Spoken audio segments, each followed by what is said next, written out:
Hello, Radiant One, and welcome to Spiritual Business with Maria Saraphina, the show and podcast for soul-driven, heart-based spiritual entrepreneurs, business owners, and Magdalene's Rising ready to expand and wanting to lead with love in business and life. I am your host, spiritual business coach, mentor, catalyst, and facilitator, Maria Saraphina, and it is my deep honor, my great pleasure, and joy to share this episode with you. If you feel the deep stirrings of something new asking to be born through you, go to mariasarafina.com/DCIA to download the free guide, Divine Clarity and Inspired Action, that I've created for you.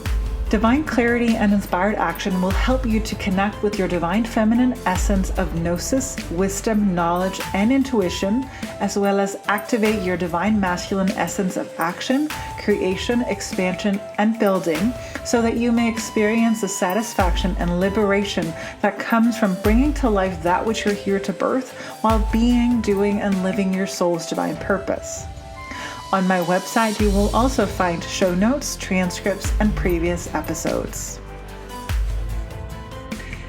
So, Erin-Ashley, welcome to the Spiritual Business Podcast. Thank you for taking time out of your day. I know you have clients scheduled in, so thank you very much for taking time to be here with us. You're going to be the second guest on the Spiritual Business Podcast, and you're actually, I think, the very first person I reached out to, or I was nudged to reach out to, when this idea of bringing on guests came on. And you said yes. I mean, I remember sending you this whole blub, because I was like, I don't know, is she going to think I'm crazy? And you were like, yes. And I was like, oh, okay. So thank you for that. If you could start us off by letting us know who you are, what you do, and who you serve. And I feel like I should have brought popcorn and tea and stuff. I feel like I'm just going to be sat here going. Well, thank you. Yeah, it's my pleasure to be here. Thank you so much for inviting me. It's really interesting. I was getting the nudge that it was time to start being a guest on podcasts. And then literally that same day I got the nudge.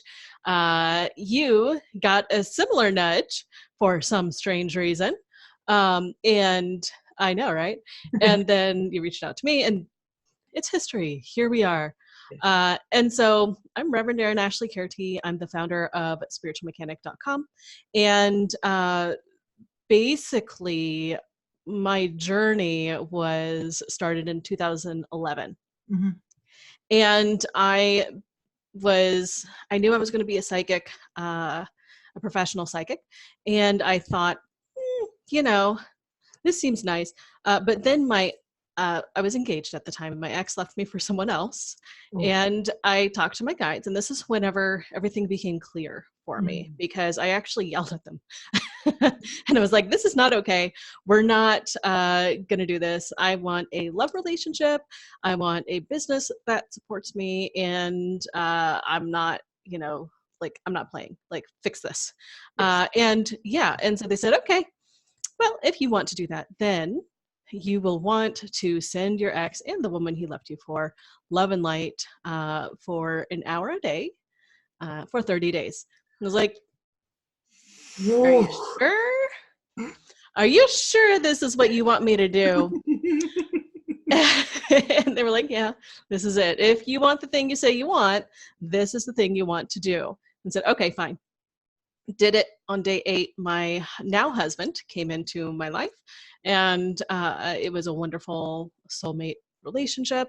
And then at the end of the 30 days, I actually started my training to become a professional psychic. That's just how it worked out.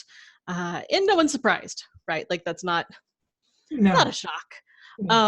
And ever since then, I've been really passionate about figuring out, how did I get such clear information that transformed my life?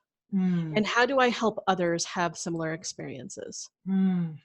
And so that's what I've been doing for the last 8 years. I've worked from people all the way Just, I want to talk to my guides. I want to know what they're saying. That's all I want to do with it. All the way to, this is my calling. I want to be professional. I want to do this work as my main livelihood. How do I do that? Yeah. So I work with people all the way in all stages. Yeah. Which is a little bit unusual because usually you focus on one or the other. Yeah. But I'm kind of a both and kind of gal. Yeah. So that's who I am and what I do. And yeah, does that answer the question? Absolutely. And so the thing I got, and I'm sure that so many will resonate with getting called to do something that you so do not necessarily want to do. To me, that's like, it's high level expansion. It's like, great, if this is your, we'll give you this, it's not like a lesson, and then you'll see, and you'll be like, and you really don't want to do it, you just want to like throw, because it's also, I hear that there's a trust and a surrender that happens in terms of, okay, entrusting your information, entrusting your guides, and trusting, and in that comes the clarity. So yes, absolutely. So that's what started you. What did you do? How did you start out? Because I know like today you have like a full-on business and all of that, but I assume that it wasn't always like that. So how did you start out? What were your challenges or obstacles? Were the issues? Maybe also, maybe you should introduce Jade to us. Yes. Okay. So we'll start off with Jade. So we have today my office manager, Jade. I affectionately call her my office manager. For people who follow me closely on social media or on my email list, they're familiar with her because she joins me for most of my live videos. Yes. And she likes to be a part of the action, and she likes to oversee all of my work. She's super cute. Yes. She gets paid in very expensive cat food. For those of you who are listening, and you can there will be a link so you can see the video, and you'll be able to see you'll be able to see Jade, which you actually should, because she's like just so poised and just being like, I am here checking out, making sure that everything is in order. And yeah, so she always likes to stay behind my head. Yes, exactly. Yeah. So tell us, how did you get started? Because you said that and you then at the end of the 30 days you started your training as a professional psychic. And there's also another thing, I'm going to write that down because there's another question that's coming up for me, but I'll take that later. So how did you get started? Like, and what led you to do the work? Because yes, it's terms of the clarity that you support people in getting for themselves, but also the business. So what has been the evolution of it? Right. Okay. So the evolution was when I started, I was terrified. I had a scientific background. I was trained as a scientist and a genetic researcher. And so, I knew how to work in a lab. Yeah. Right. Yeah. But, my dad was agnostic growing up. My mom, until I was 12, was atheist. And then she turned Christian. And so it's like, there are a couple things. Number one, if I actually do this, and I'd already decided to do it, am I gonna get disowned by my family? Like, are they gonna just hate me? Are they gonna think I'm an idiot? All of those things. Are they gonna reject me? Are they gonna think less of me? All of those anxieties were coming up. And so I was scared of being visible because I didn't know how people were going to handle my new profession. Because I've been a little bit of a closet psychic. Like, I've been doing this for myself for a while. I'd read tarot cards for all my friends. Everyone called me for intuitive advice. And so the first obstacle that I really needed to overcome was that feeling that I was willing to be myself. End of story. Yes. Right? Just end of the sentence, end of story. No ifs, ands, buts about it. This is who I am. Love me or hate me, this is who I am. Yes. This is what I'm here to do, and I'm going to do it. And so that was the first big thing, was having the willingness to be rejected. Right. And that's right. Isn't that big? Surprise, my family still loves me. So yay. So it's fine. But in order to do this work, I had to take what felt like a really big risk. Mm. And especially since I was going to be a scientist, it's kind of a big switch to go from, yeah, I'm training to be a scientist, I'm going to work in a lab, I am working in a lab as an intern, to, yeah, I'm a psychic. Hi. Yes. Like Yes. big difference. Yeah. And the next piece was I'd been in college and I dropped out of college. I was in my final year studying to be a scientist, dropped out to be a psychic, right? Right. And so I'd never had a full-time job. And the temp jobs that I had were all pretty close to minimum wage. In college, if you're an intern, you don't make that much. They don't pay you a lot to look at bugs in a microscope, as helping researchers. They don't give you that much money for it. And so I had no idea how to run a business. I didn't know how to price myself. It's not like I'd ever negotiated a salary, so I had no idea how to do anything. And I was just terrified. On top of being terrified of being visible because people were going to reject me, I didn't know how to price. I didn't know what was fair or reasonable. And so I had such a hard time that I eventually gave up trying to force myself into something that I knew was beyond what I was capable of at the time, right? I just accepted where I was because I didn't know how to fix it. I didn't know how to change my mindset yet. So I charged, I kid you not, $5 for my readings. I did it on Fiverr at the time. And, so after Fiverr took their cut and PayPal took their cut, I made $3.92 per reading I did. And these are readings that I've always been dedicated to quality. Like I can't help it. And so sometimes these readings would take me 2 or 3 hours to do. And so, so I had maybe just a tiny bit of money blocks. You think? Maybe. I don't know. And so what I had to learn was how to own my value. I had to learn to release what I had previously earned, right, as the amount I should be making. Yeah. I had to release the hour for dollars framework. Yeah. Because, if you want to scale your business, then you have to at least give yourself permission to make more than XYZ dollars per hour. Yes. If you're selling offerings that don't require your time, if you want to actually feel comfortable enough to put yourself out in front of people, right? Yeah. So those were terrifying changes at the time. I remember, trying to, I sold $25 readings, still took the same amount of time, but it's $25 and people paid. And I remember just being blown away by that. I was like, and so I would tell people, like, I was just so confused by it, at the time, because it really wasn't part of my reality. My mind really could not wrap itself around the fact that someone would pay $25 for a reading. Yes.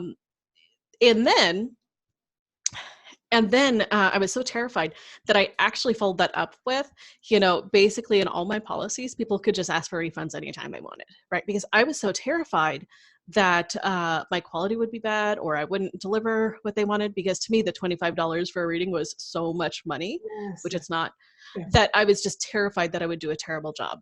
And that they'd want their money back and be mad at me forever. And it actually worked out really well. No one asked for a refund at all. And so, but eventually what happened is I got so full with clients that I couldn't deliver well anymore. And so I eventually got to the place where I could raise my rates organically, which felt really good, because then internally, it really helped calm down that voice. Yes. But that's something that for anyone starting out, I recommend taking a completely different approach than what I did. Like, I didn't know how to create a good framework for it then, but now I recommend all of my clients who are launching to become professionals, the minimum price that you should charge starting out should be half booked, fully paid, which means that whenever you are half booked with the sessions as a spiritual practitioner, you can pay every bill Yeah. including your tax bill. Yes.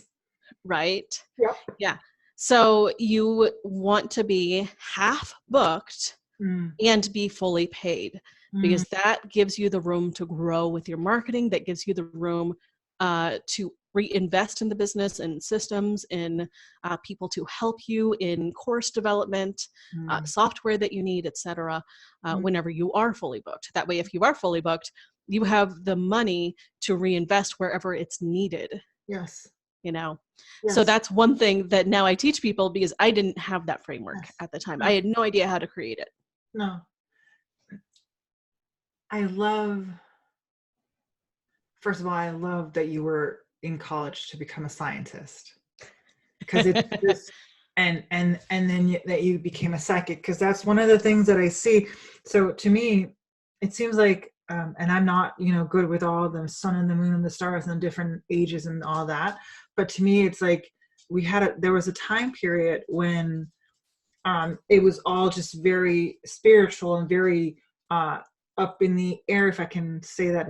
I don't mean that in a judgmental way. And it's been instrumental for the progression and the expansion of who we are and all that. However, now it's like those that are, and I don't necessarily like the word awakening, because it can get a really negative, like it can be like, oh, we're so woke, and I don't think so. But it's like we come from these professions that are so businessy, like so scientist. For me, it was, key account management in a financial institution, accountants and lawyers and, social media people. And all of them are, it seems as though we're all integrating these two, both the logical and the spiritual or whatever into the work. And there's also the other thing is that you've done the work, so now people don't necessarily have to go through those same lessons that you went through as well.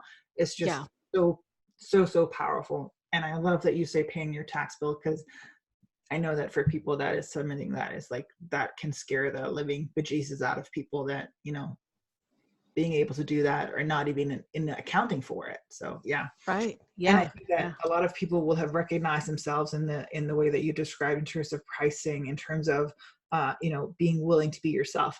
Didn't you, and maybe I'm putting words in your mouth, but on top of your family still loving you and your friends still loving you, how was your love for yourself in that choice?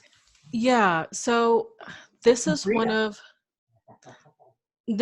those conversations that's always evolving, with self-love, because what self-love is one day isn't going to be what it is the next day.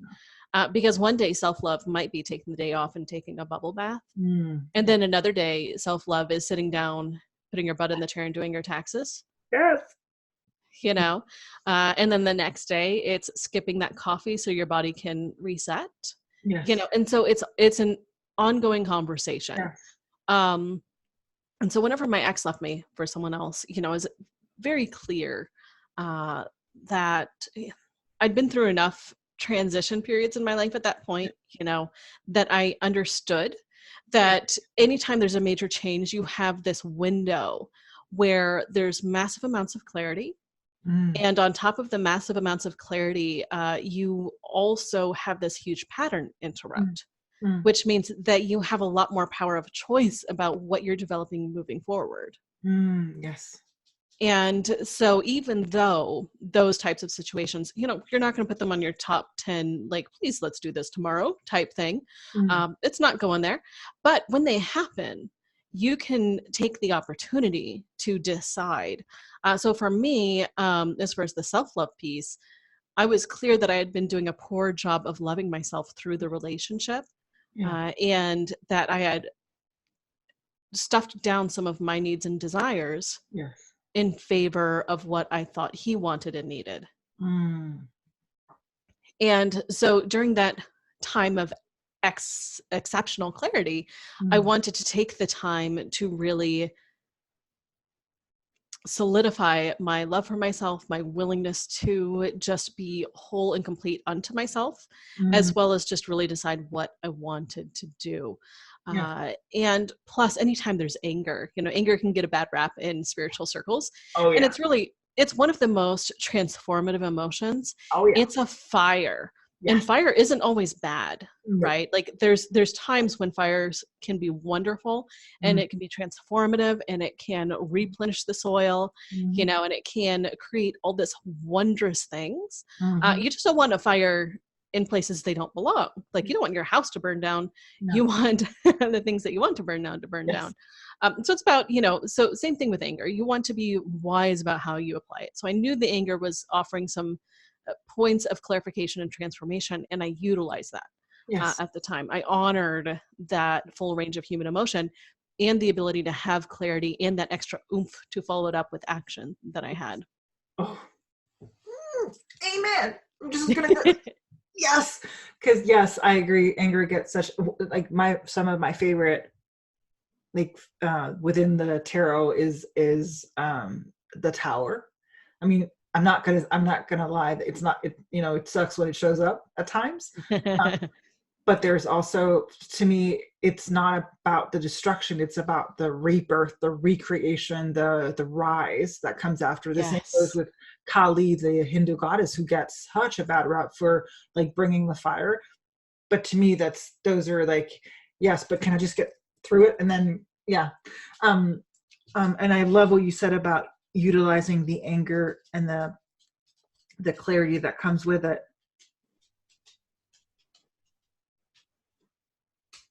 Do you do, I'm not sure how to do this without, because parts can be like, it can sound like spiritual. I don't want to spiritually bypass, but in terms of, do you see that was like that transition, your ex leaving you, was that the catalyst for where you are? And how did that serve your business? Like, because Yeah. yeah, how did that Yeah. serve? So the ex leaving me, so with spiritual bypassing, let's talk about that for a second. Oh, That's us saying, oh, this is good. This was ordained because I must have needed this in order to do things. mhm. And that's not necessarily how it works. If I had listened to intuitive nudges 3, 4, 5 months before, Yes. we could have easily not had this type of situation. Maybe I would have broken up with him. Maybe it would have been mutual. Mm, Who knows? Who mm, knows? Maybe we would have made it. Who knows? I don't think that one's very likely, but who knows? mm. And then, so whenever it happened, um, I lost the question. I wanted to make that point about spiritual bypassing, and I lost Yeah. the question. Repeat it, please. No, yeah. So the question was, and again, that was because I exactly didn't want to be like, oh, so this was just a beautiful thing that just happened for you to like get your shit together and start your business. That was what, Right. that's not the question. I was asking, how did that anger or clarity, how did that fuel your business? How did that fuel and then that's how we Okay. talked about. Yeah. Yes. So the first thing, was that anger really, like, it was an embarrassing situation because the week before he cheated on me. He went to a business event and cheated on me with someone there, and then he left me for her. And so like whole dramatic thing. But that week while he was gone doing that was the same week I was calling my sisters to be bridesmaids. So like it was, so super dramatic. And I was like, okay. So for me, as far as how it fueled me, first off, it was a choice. We can choose Mm. uh, a large part of how we process events. Mm. We don't have perfect control over everything, right? It's not like you're allowed to have the full range of human emotions. I had anger, Yes. right? Yes. I legit 100% burned some of his clothes in the backyard. Like I'm 100% human. I'm not going to pretend like I'm not. Yeah. And so one of the things that I used it for, I was clear on the fact that I wanted to do these things with myself and with my life. Mhm. Like I had this calling and I was tired of not utilizing it. And I was tired of letting it be in the background because I was afraid of what people were going to say or do. I was already in this embarrassing situation. People were already talking behind my back, you know, it comes with the territory. Yeah. And so I was like, well, they're already talking, so might as well just add fuel to the fire. I'm a Leo. Let's do it. And so, but as far as fueling the business from there on out, one of the things I did is I created a lot of clarity on what I was dedicated to, and I clarified my priorities. And here's the big thing. I chose to commit myself to those priorities. And that is a big piece of it. There's a conversation that happens when you choose a spiritual path and an intuitive lifestyle. And it is you interacting with and responding to and dancing with the universe as a whole. So it's never just what happens to you, but it's also never just this thing that you're doing and the universe is going to just serve you and give you magical whatever. It's absolutely magical. Yes. But it's not going to, it's always a partnership. It's not just you ordering the universe around. You're not the universe's manager. It's a full partnership. It's a co-creation at its finest. Yes. And it's about both responding how the circumstances are arising, as well as choosing the direction you want to go, regardless of what circumstances do or do not arise. Yes. Yes. And sorry, I want to chest bump you and high five you because it's that, and I think for me, what I see in that is that's the, I don't want to say missing piece, but the action part, the actual, I have a choice, I have free will. And I am, the dedication, the commitment, it's the whole, because we've all seen, well, I don't want to say everyone, but like, I'm thinking you and I have seen those, like, it's just, 5 steps or quick fixes, or like, it's easy and make $1 million and blah, blah, blah, sit on the beach. And it's like, okay, fine. Show me anyone who's doing quote unquote real work, who's sitting on the beach doing that. Fine. I'll take it. But if they're just quote unquote selling things to others, like it's just not right. It doesn't make sense. Yes. And it's the whole wanting things, and not necessarily, I'm not against things being easy and in flow at all. I understand that now. However, it's more the idea that, like, that we don't have a role, that we don't play a part in it, that we don't have a free will, that we don't have work to do, because, and correct me if I'm wrong, but those that you serve have work to do in this world, SUI, like the people that I work with, they have work to do. And so it is about taking action. It is about committing yourself. It is about doing, it is about showing up. And like you said, sometimes it's self-love is taking the day off. Other times self-love is sitting your ass down, typing out those articles, doing that video, reaching out to that person. Ooh, okay. Hold Amen. On. Let this one out, and then she can. Yeah. Yes. So, what is my question in that? Is there anything you want to add to that? Yeah. Okay. So I do. I've got things to say. Go ahead. So I have a 4-step framework about how to work with the intuition. The first, and I'm just going to do a very quick overview. Step 1 is always receiving. This one's easy. If you have a pulse, you're doing this. The body mind is set up to receive intuitive information. It's built in. So if your pulse is going, you're going to receive intuitive information.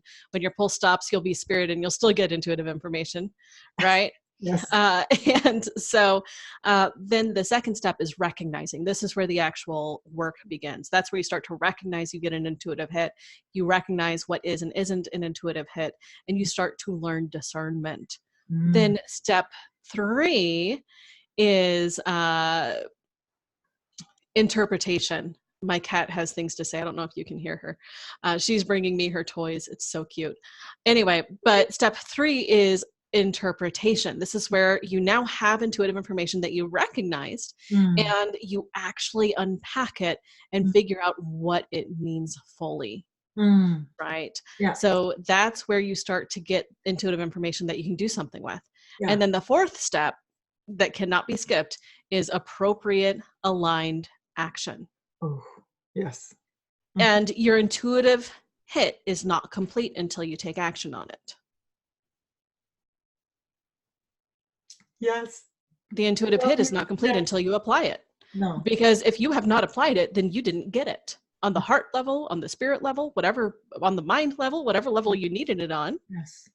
it hasn't integrated yet. Yes. And that goes whether it be personal, or collective or business, or that can actually be applied in any situation at all. And would you expand on the word appropriate? Yes. So appropriate aligned action, there's right action where you have the right amount of action. So let's say we've already talked about the difference. Sometimes self-love is your ass in the chair doing the work, and sometimes self-love is taking a day off and turning your cell phone off, right? And so appropriate action, let's say one day you get an intuitive hit that you need to rest. And you actually have calls scheduled, you're committed to doing it. Appropriate action that day might be closing your eyes and resting with the lights off in between your calls. Yeah. That's appropriate aligned action. It's saying, yes, universe, yes, self, I hear you. This is what I need. I'm going to honor it the best I can with the commitments that I have, because I am committed to these things that have already, that are on the schedule. Yes. And I'm also committed to my path. And it also might mean for some people on some days that their body so wants rest that it's time to just reschedule everything. So it's about really tuning in and discerning whether 5-minute rest in between sessions is what it's calling for. Yeah. Whether it's just taking the whole day off because that's what you need. Yeah. So appropriate is where you bring it into your physical life and look for how you can apply it in a way that honors all of who you are. This is about holistic honoring of yourself and the universe. This is always a dance. I mentioned that before, and it still is. So whenever you get an intuitive hit and you start to work on that appropriate action, there's here's the other piece. The other piece is the story of enoughness that we carry around. Most of us carry the story of not enough.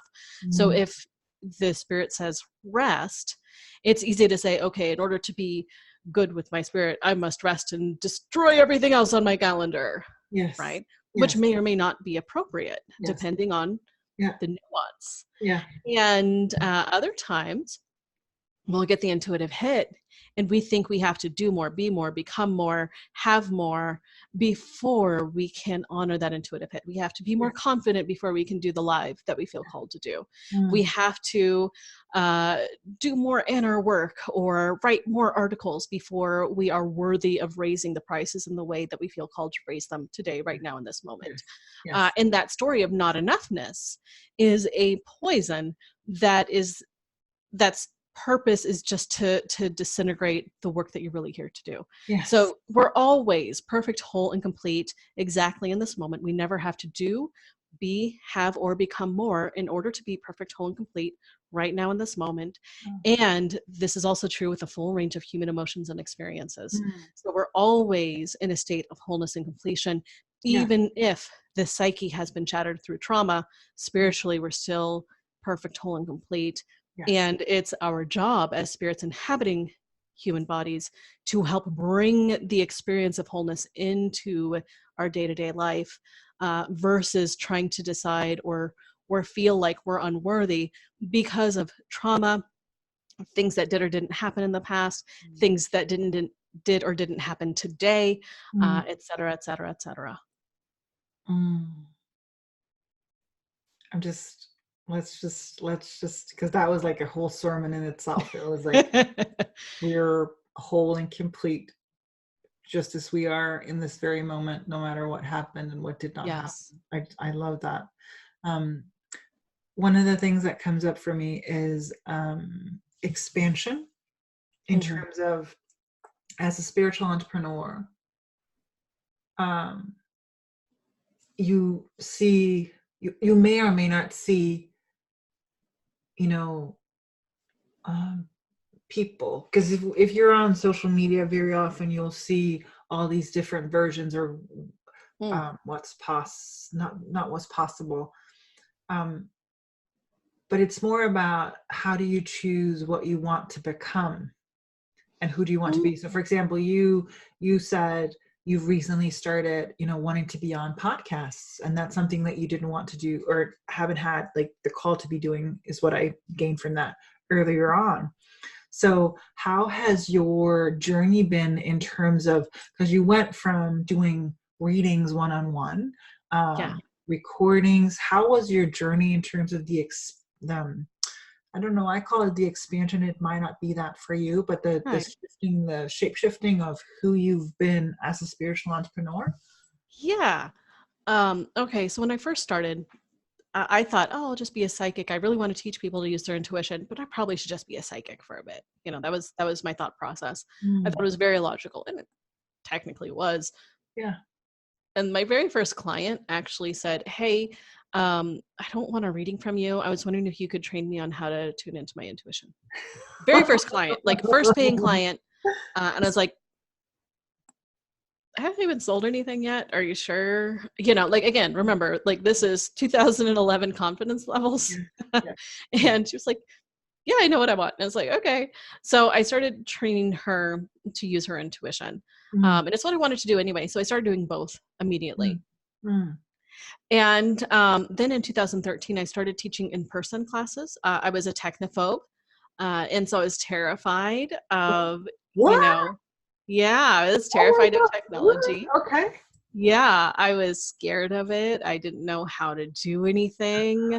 I didn't know how to record a video. Like I was so nervous about all the pieces. But I was also, I knew that I wanted to have an online business. I was also terrified of it. I'm a whole human. I have all the dimensions. So in 2013, I started teaching in-person classes on developing the intuition, because it was the easiest thing to do. Yeah. It was like falling off a log, it was the next step. It just kind of happened. And it wasn't that there was an initiative. I actually called the place and said, hey, do you allow people to, teach out of your spaces? What does that look like? How does that work? And I just assumed I was calling just to get information. I wasn't actually planning on doing anything yet. That, by the way, is how I have tricked myself into a lot of my progress. It's just like, I'm just gathering information. And then I just kind of start doing things. And so I signed up to do my first class. It was the first class she ever held in her studio, because she was just opening up to doing classes.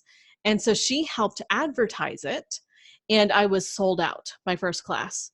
And so I taught, this is a rather small classroom. So I taught about 25 to 30 people how to tune into their intuition. Everyone got an intuitive hit. And I remember just being like, oh, this is it. This is the thing. And I did that for another year. And I ended up writing, and I kid you not, 55 different classes over that time. Yeah. And so I was basically teaching every week a new class. And then, of course, I burnt out at some point, because that's a lot. And then, so from there, like my guides were nudging me. They were like, you should do this online. It was like, I don't know how to do anything online. I don't know what you're talking about. I don't know why you're pushing me to do this. I've got a really good gig going on here. I'm teaching in person. This is nonsense. And they said, okay, but you'd really enjoy it if you taught online. I said, fine. So I bought the cheapest microphone that money could buy that had enough audio quality that I could actually use it. And it was $40 at the time. And I remember being like, this better work out, because like, this is, this better work out. I just spent $40 on this microphone. And I remember having that emotional reaction of investing in my equipment. And I didn't know how to record a screen. I didn't know how to edit. And so I didn't. I just recorded my voice with the microphone, and I created worksheets, and I just adapted what I taught in person to an audio recording, and it was my very first course, and it was the Unleash Your Psychic Genius course. And I had no idea how to price it either. And it's just like, pay what you can. I don't know what I'm doing. And it worked. People were incredibly generous. Some people were paying $100 to $200 for this course. Some people were paying $5. But I made more than enough at the time to really put the work in and finish the course. And I sold it before I made it, by the way. So I sold it first and was like, I'm doing a thing. And so, that's just kind of how I rolled. And then from there, I started to get some confidence. I started to do some video. And it's just one step at a time. It's just the next intuitive nudge. And I think the other piece that's been really important to me is, you may have noticed in most of my antidotes, I'm arguing with my guides a little bit. It's like, is this really what you want me to do? It's an actual conversation. And that's been really important. Like, what? Like, what? Yeah. Because one of the things that I've noticed is people will withhold their voice, what they really want to say, because they put their guides on a pedestal.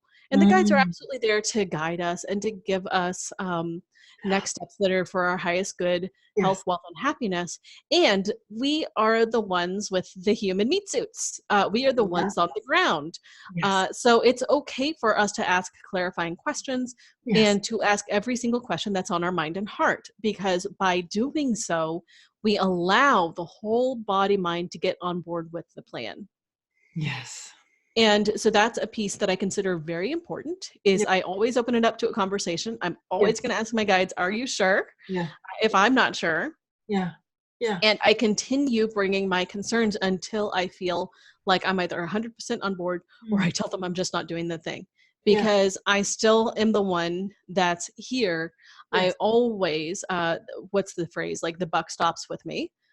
It's always my final decision. They're giving me guidance. If I decide to not do it, I know that I'm doing something that they're recommending I don't do. And I'm still going to own that decision 100%. And the consequences, right? I'm not going to go into denial. I'm just going to let myself be where I'm at. Ooh, love. Okay, so you said a ton of things. So I want to highlight, first of all, yes to being a tech. So that was never, quote unquote, an issue for me. I've never been a technophobe, but I hear that in so many spiritual entrepreneurs. So that you share that, and also knowing where you're at today, it's like, there is a way. There's light at the end of the tunnel. It is not a train coming at you. It is actually possible for you to get there. I just love that you share that so openly. Then I love that you share that you said the easiest thing to do. It is okay to do the easiest thing to do, because it allows for you to take that next step. You don't have to be like a presenter on like, you don't have to be the most, and finding the way, just like that, like, okay, I'm not comfortable being on camera. What can I do? Because I remember when I started my other podcast, the Magdalene Voices, my whole idea in terms of doing it with a guest was because so that I didn't have to be on camera myself. That was why I did it. Like, part of it, I was nudged to do it. And now I had the conversation. I was like, are you sure? Like, is this like really, like, you really want me to do this? And they were like, yes. Which I had also now that, hi Jade, she's like, yep. She's agreeing here. And I had that conversation over the summer when I was called, because I thought that I was actually, because of the work that I'm doing, seeing clients and all that, my time is becoming more and more limited. And so I actually thought that the Spiritual Business Podcast was going to kind of be scaling back and down. And instead, and it has been, because there's not as many episodes. But then also I was called, to pull in, or to call in those, like people like you, to share your wisdom, your experience, your knowledge, and all that. And I had that conversation, like, are you sure? Like, and they were like, yes. And I sat with it. I'm like, okay, we'll do it. But it won't be like 4 episodes per month now. It'll be 2 episodes per month, because that's what I'm capable of doing. So I love that, that conversation piece, you're allowing you to do that. Just love. One of the things, because I know that we've time and all of that, there's many things I want to ask you, but the thing that I feel it's been coming up a lot is, to me, and I could be wrong, but it is connected to the ego. In terms Mm. of, you know, you've said a few times being terrified of and being, oh, we're being left alone by Jade now. Okay, we've done our work, She's Jade. Is that it? yes, Yeah, she's yes, like, she's you're good. You're happy. good. Um, um, the notion of like being in this body and we have free will, and that being terrified, or whether it's Yes. real or not, and in terms of um the ego, I don't know how to segue into that, because let me hear it. Let's just talk about the ego. Tell us Yes. like what comes up for you. Okay. So the ego is a necessary part of the human body. So first off, my approach is you're a spirit inhabiting the physical body. You're Mm-hmm. not a physical body that has a spirit. You are the spirit, and you just happen to have a physical body right now. Like mine currently has silver and purple hair because it's fun, you know, and red lipstick because it's fun, and you know, I'll do other things with this body Yeah. the way that I want to. And so I have this body, but Yeah. I'm not the body. Yes. And the ego is a built-in mechanism for the Mm, body to help keep it safe. Now, the ego is there as its main purpose is a protector. mm, Its job is as a guardian to keep you as safe as possible. mm, And mostly that means guarding the status quo. mm, So if your body mind is still alive, you can thank your ego. mm. It's the one that nudges you to look both ways before you cross the street. It's the one that whenever your brake light turns on, says, "Hey, it's a really good idea to maybe stop this car and get it to a mechanic." Yes. This is a crucial part of the physical life experience. Yes. The ego is a good protector, and it's not a good leader. Mm, That's it. So the ego is there to protect, to bring things to your conscious awareness for mm, consideration, mm, and it's not supposed to be in charge. So mm. it will say things like, oh, if you do this, then people are going to reject you because we're social species. Yes. And in the past, you know, being rejected could Yes. mean death, Yes. right? Yes. Because you could be cut out from the group and then you no longer had anyone that was there to help you. And then you'd be completely alone on your own in the woods, starving to death and dying. Yes. So it's there to tell you whenever something might impact your social standing and that security that we have with relationships. It's also going to tell you whatever, it's going to protect whatever stories and beliefs you have mentally and Mm, emotionally, mm, because it believes those stories. Like mm, basically, the body mind has created these stories, mm. and it is there to protect them. It says, okay, these must be true. Yes. So let's go ahead and protect them. Yeah. That way, Yeah. this person can continue to stay alive. Yeah. That's its purpose. Yeah. And so basically, it's going to bring all of those things to your attention. It's not a bad guy, it's just there to help offer things for protection. Yes. Now, again, I've mentioned this before. The part where we get in trouble is when the ego is running the show. And there's something that's Mm. really interesting that happens in spiritual circles. We turn it into a complete polarity. We're Yes. all oneness, unity. Everything is whole and perfect and Yes. complete, except for the ego. Yes. The ego is the bad guy, and you've got to banish it and make sure it never shows up. If fear shows up, you should stop and wait until it goes away, because fear means you're not in alignment. But do you notice how that has the same flavor as the ego? That's just the ego Mm. showing up in a different way. It's Yep. saying, stay where you are, Yeah. don't grow. This fear means that you are out of alignment. The ego is very smart and knows how to show up in a way Yeah. that's going to align with your beliefs, because that's its job, is to Yeah. protect your beliefs Yeah. as they are. Yes. So what you really want to do is to honor, number one, your spirit living in a human body. The ego Mm. is part of the body, but it's not running the show. That is always the spirit. And just because you've ceded control Yes. to the ego doesn't mean that the ego actually has control, No. right? It just means that you're giving it control. It might be habitual at this point. Yeah. It might be an unconscious decision at this point because Yeah. you're in a habit, but that doesn't mean that you don't have control. It just means that you've gotten into a bad habit of giving the ego that control. Yes. That's it. That's all it means. And so what I recommend is full integration. Yes.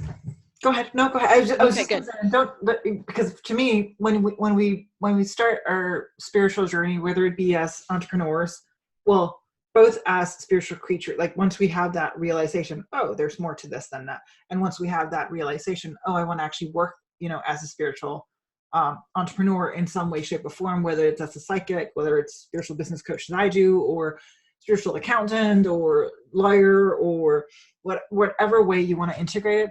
um, it has a way of showing up, to, like you say, guide us in terms of just realize that when you do this, some of these things might happen. um, Hmm.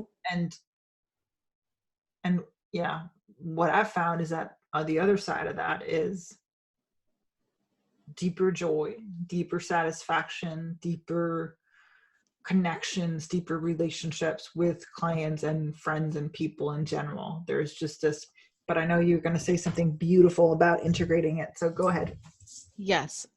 Okay. So yes, integrating the ego is about bringing on as a full partner, Yeah. right? Because the ego's job is protecting, like Yeah. it's a protective role, it's a guardian.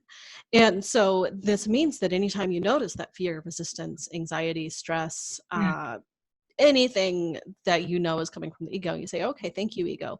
I appreciate you bringing this to Yeah. my attention and my Yeah. awareness. Yeah. I appreciate you bringing this to my attention Yeah. and my awareness, Yeah. right? Because that's its role, that's its job.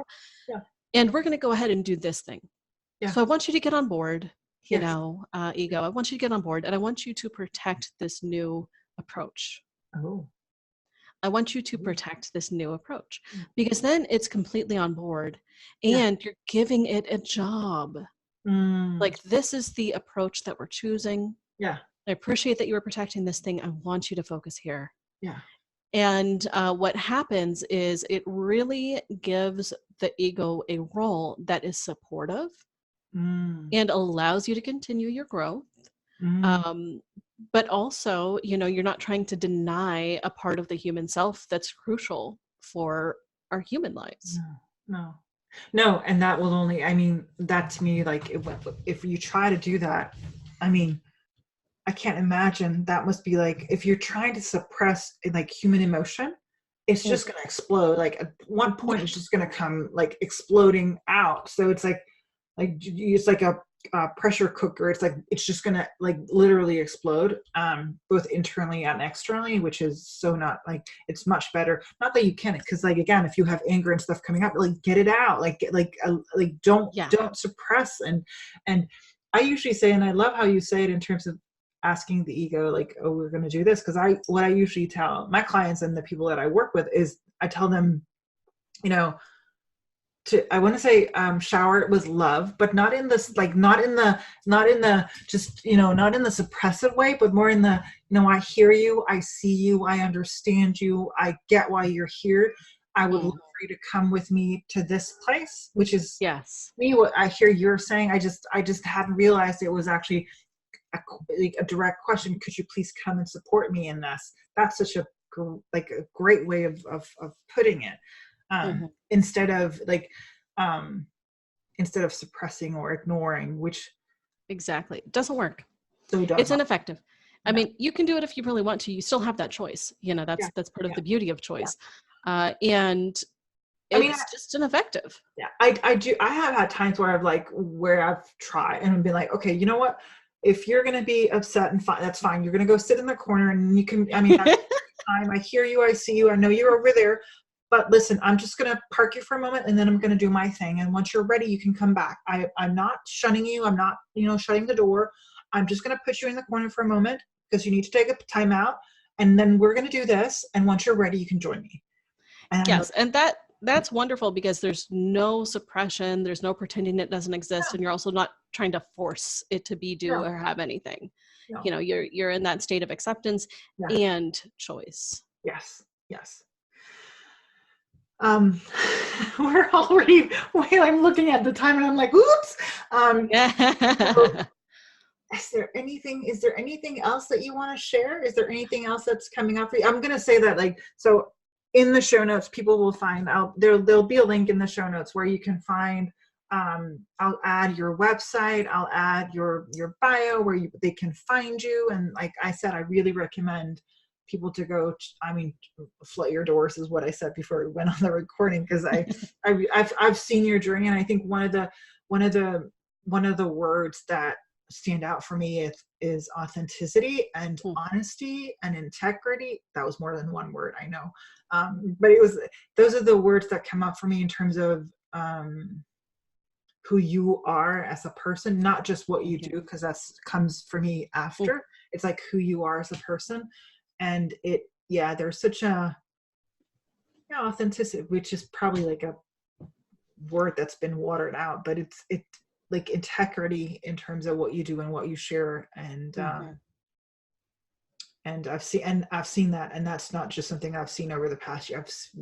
We've been connected for, I don't know, 5, 7, whatever. I think 5 years. 5, because I think since 2013-ish, whenever I started the online portion. Yes, exactly. So that's 6.5 years. Yeah. So and I've seen that consistently, and you wouldn't be here if I hadn't. So, Thank you. So I really encourage people to go check you out. And I know that you were also going to be gifting people with something. Yes. Share what it is. I've got a gift. So if you've listened for this entire episode, thank you. I so appreciate it. I really enjoy having you for this conversation. It's been a joy and a pleasure. So in the show notes, there will be a link to the Integrating the Ego meditation. It's a freebie.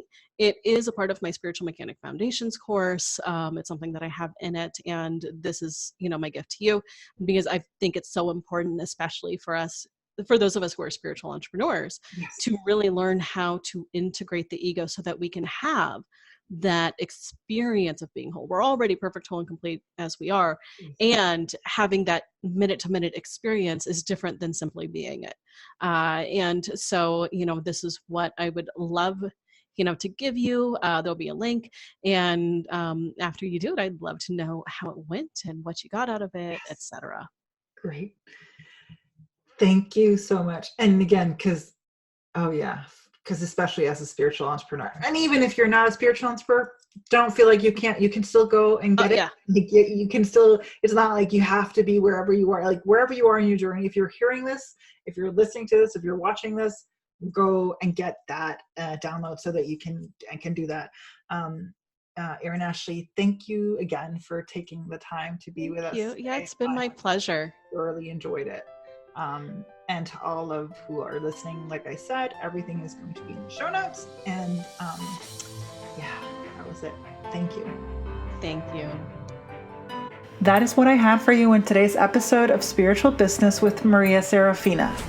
I hope it served you well.